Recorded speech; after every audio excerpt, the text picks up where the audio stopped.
Hello everyone, welcome to FS channel and welcome to this platform. Once again I am here. एक और students के साथ में हम लोग आज जो हैं आए हैं यहाँ पे। जैसा कि आप सब लोग जानते हैं CSIR नेट का एग्जाम के रिजल्ट्स हमारे आ चुके थे और उसी क्रम में बहुत सारे स्टूडेंट्स हैं हमारे यहाँ से जिनका सिलेक्शन हुआ है।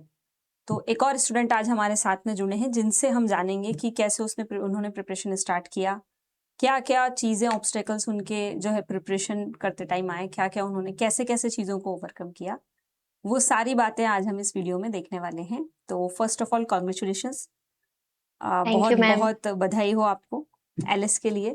और एक ब्रीफ इंट्रोडक्शन दीजिए अपने बारे में कि कहाँ से आपने स्टडी किया है, कहाँ से आप हैं, बताइए। मैम मेरा नाम गीतांजलि देवांगन है। मैं रायपुर छत्तीसगढ़ से हूँ। मैंने अपनी एमएससी जो है केमिस्ट्री सब्जेक्ट से पंडित रविशंकर शुक्ल यूनिवर्सिटी से किया है। ओके। और 2021 से ही मैंने अपनी नेट की जर्नी स्टार्ट की थी। तो मास्टर्स आपका कब कंप्लीट हुआ फिर? 2021। Okay fine. तो उसके बाद आपने कब सोचा कि यार मास्टर्स के बाद हमें लाइक CSIR क्रैक करना है, या फिर आपने क्या सोच के CSIR क्रैक किया कि PhD में जाना है रिसर्च के लिए, या फिर गवर्नमेंट जॉब के बेसिस पे असिस्टेंट प्रोफेसर वगैरह के लिए जाना है? तो आपका क्या मोटिव था, बताइए। मैम मेरा बेसिकली मोटिव तो गवर्नमेंट जॉब पे जाना ही था। और हम्म। क्योंकि मैं पहले से ही बीएससी से टीचिंग करती रही हूँ, तो ओके। मेरा हॉबी भी टीचिंग था, तो मुझे असिस्टेंट प्रोफेसर के लिए जाना ही था। तो ओके। इसीलिए मैंने नेट की प्रिपरेशन शुरू की थी। हाँ, तो प्रिपरेशन करते हुए पहले तो बताइए आपका फेवरेट सब्जेक्ट कौन सा है? फिजिकल, केमिस्ट्री या फिर इनऑर्गेनिक, ऑर्गेनिक, कौन सा है? मैम देखा जाए तो तीनों ही सब्जेक्ट अच्छे लगते हैं, बट बोल सकते हैं कि थोड़ा इंटरेस्ट फिजिकल केमिस्ट्री में ज्यादा है। चलिए, बहुत बढ़िया यार। मुझे बहुत कम स्टूडेंट्स मिलते हैं जो ये चीज़ बोलते हैं। बाकी सबका जो है interest most of the time organic chemistry की तरफ रहता है। जी। तो ओके, तो प्रिपरेशन बताइए आपने कैसे क्या स्टार्ट किया? ये आपका कौन सा अटेम्प्ट है?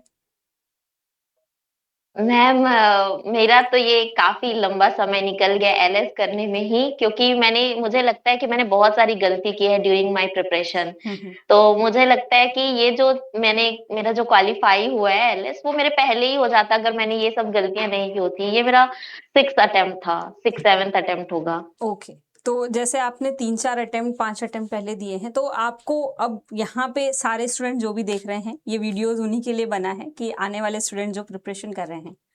तो आप बताइए अपनी जर्नी में कि आपने क्या-क्या चीज़ें ऐसी की जो आपको लगता था कि यार ये मेरे को पहले ही ठीक कर लेना चाहिए था। अगर ये कर लिया होता तो पहले ही हमारा काम बन जाता। बताइए। जी, वही मैम वही है ना कि लेट से समझ में आता है, हम अपनी गलतियाँ लेट से ही ऑब्ज़र्व करके लेट से ही सीखते हैं। यस। तो मुझे भी लगता है कि मैंने बहुत सारी गलतियाँ की है। जैसे मैंने जब प्रिपरेशन स्टार्ट किया था, तो आफ्टर एमएससी ही मुझे लगा कि मुझे जॉइन कर लेना चाहिए, प्रिपरेशन स्टार्ट कर लेना चाहिए नेट के लिए। हुँ, हुँ। तो मैंने एक कोचिंग से स्टार्ट किया था जो लोकल अपने यहाँ से है, रायपुर से ही। फिर उसके बाद उसमें मैंने ये था कि मैंने सिर्फ़ नोट्स पढ़ी, मैंने क्वेश्चन नहीं किया था। उस टाइम मिसकंसेप्शन ये भी था माइंड में कि 2 सब्जेक्ट पढ़ने से हो जाएगा। तो मैं तो 2-3 अटेम्प्ट इसी मिसकंसेप्शन से थी कि मैं ऑर्गेनिक केमिस्ट्री नहीं पढ़ती थी। तो ये आई थिंक सब लोगों का रहता है कि फिज़िकल वालों को थोड़े ऑर्गेनिक से थोड़ा-सा 36 का आंकड़ा रहता है, जी। Most of the time. तो मेरी सबसे फर्स्ट जो फ़ॉल्ट है, जो अब तो बिल्कुल भी नहीं करना चाहिए, वो यही है कि तीनों सब्जेक्ट ही पढ़ कर जाएँ आप। तो तो सुन मुझे रहे बहुत हैं, लेट से समझ में आया। सभी लोग सुन रहे हैं इस बात को कि तीनों सब्जेक्ट इंपॉर्टेंट है। आप किसी भी 2 के भरोसे जाओगे, तो फिर वो 2 आपके खतरनाक होने चाहिए। फिर ऐसा है कि कोई भी क्वेश्चन वहाँ से जी, आ जाए तो आपको 100% आए। और उस जी। चीज़ सेफर साइड में रहने के लिए हमें तीनों सब्जेक्ट के लगभग important topics, I think weightage वाले जो टॉपिक्स हैं वो सब चीज़ें कवर करके जानी चाहिए।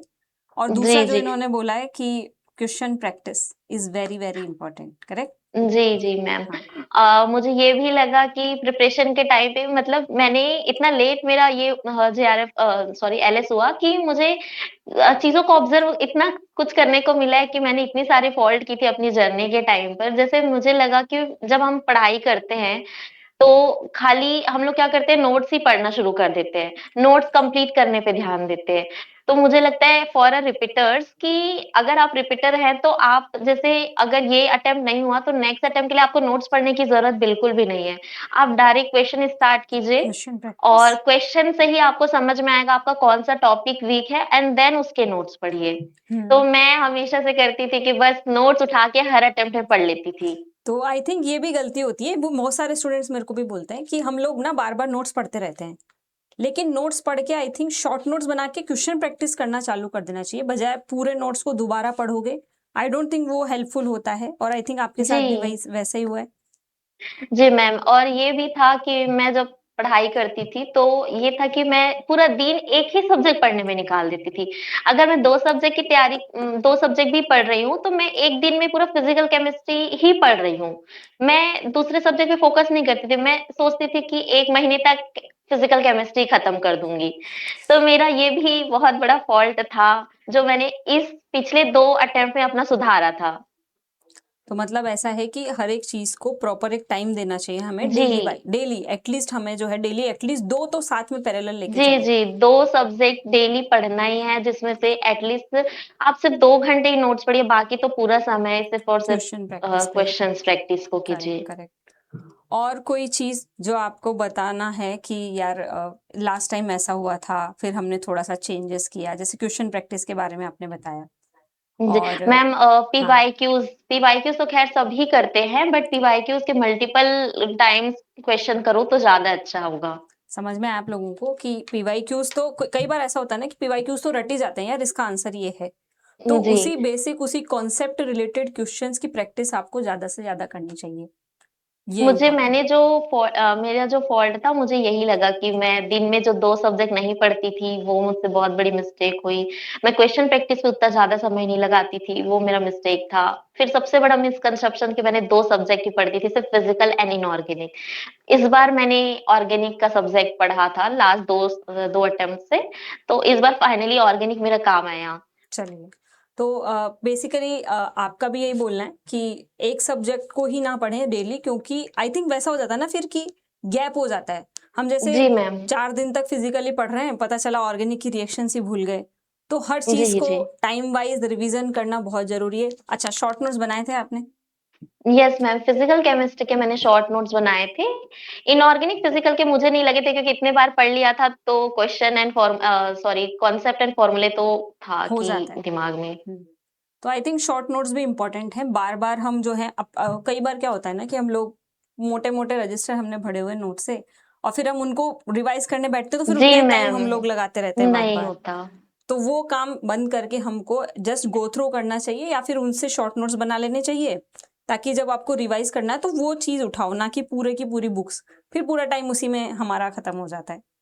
मैम और क्या है लंबे समय से अगर आप प्रिपरेशन कर रहे हैं तो हम ऐसा होता है कोई भी चैनल से आप पढ़ रहे हैं, जिस भी प्लेटफ़ॉर्म से पढ़ रहे हैं, हमारे मल्टीपल नोट्स बन जाते हैं। तो ऐसा मिसकंसेप्शन होता है कि हमको हर नोट्स पढ़ना है और हर हर नोट्स को चीज़ कंप्लीट पढ़नी करना है। है, बट बिल्कुल। केवल एक नोट्स पढ़ने से ही काफ़ी होता है। एक ही नोट्स में सब कुछ होना चाहिए और कम से कम हो नोट्स जो है तो ज़्यादा बेटर हो। ये भी बिल्कुल 100 मैं बहुत बार अपने सेशंस में बोलती हूँ कि सारा मत खाओ, एक ही चीज़ खाओ तो अच्छे से खाओ और वो अच्छे से डाइजेस्ट होगा। हम सब चीज़ सारी तरफ के नोट्स ना इकट्ठा करके और फिर उसको पढ़ने का ट्राई करते हैं। उससे हमें एक भी याद नहीं रहता है। बजाय इसके जी। हमको कोई एक नोट्स का मल्टीपल रिवीजन करना चाहिए और कुछ ऐड ऑन करना है तो उसी में लिखते रहना चाहिए थोड़ा बहुत। वरना क्या यस होता मैम। है 10 चीज़ें हमने लिख ली और फिर हमको याद एक भी नहीं है, तो फिर वो फ्रूटफुल बिल्कुल भी नहीं होती है। तो आप लोगों को यस मैम। समझ में आ रही है ये बातें? ठीक है? चलिए, तो एक मोटिवेशनल कुछ भी आपका ऐसा होगा कि नए स्टूडेंट्स जो आ रहे हैं उनके लिए कुछ आप एक ऐसी बात बोल के जाएँ कि यार इनको भी थोड़ा-सा स्टूडेंट जो हमारे नए आ रहे हैं, इनका दिमाग थोड़ा सही चले और अगली बार प्रिपरेशन इनकी अच्छे से हो, तो बताइए? मैम मैं यही कहना चाहूँगी कि कंसिस्टेंसी और सिलेबस की पूरी समझ, ये 2 चीज़ें ही हैं जिससे कोई भी स्टूडेंट जो होता है नेट जैसे एग्ज़ाम भी 1-2 अटेम्प्ट में क्वालीफाई कर सकता है। और एक और चीज़ बोलूँगी फॉर रिपीटर्स कि मेरे साथ ऐसा हुआ कि इस जर्नी में लंबे जर्नी में एक बार मैंने कुछ मार्क्स से मेरा रह गया था एलएस ही, तो उसके बाद मेरे अंदर इतनी डिमोटिवेशन आ गई थी कि मुझे लगा कि अब मैं बहुत मेहनत भी करूँगी तो भी मेरा नहीं क्वालीफाई होगा। तो उस बार मैंने उसके बाद मैंने पढ़ाई से मैं थोड़ी-सी हट गई थी। फिर मुझे लगा कि नहीं, कंसिस्टेंसी के साथ ही करना जाए तो ही होगा। तो कंसिस्टेंसी बहुत इम्पोर्टेंट है। चाहे आप थोड़ा-सा ज़्यादा टाइम ले सकते हैं, लेकिन consistency is the key to success. ये एकदम सही कोटेशन है, तो आप भी इसको फॉलो कीजिए। ओके, चलिए तो स्टूडेंट्स आप लोग समझ गए होंगे कि अब की बार रिपीटर्स जो हैं उनको क्या करना है। और इसी के साथ में आपको बहुत-बहुत congratulations once again and future के लिए आपको जो है बहुत-बहुत वेल विशेस हैं हमारी तरफ से। अच्छा, आपका प्लान क्या है फिर आगे? असिस्टेंट प्रोफेसरशिप के लिए पढ़ना है? यस मैम, असिस्टेंट प्रोफेसर के लिए पढ़ना है अभी। चलिए ठीक है, ऑल द बेस्ट, मिलते हैं आपसे। Thank you so much ma'am. Bye. Bye.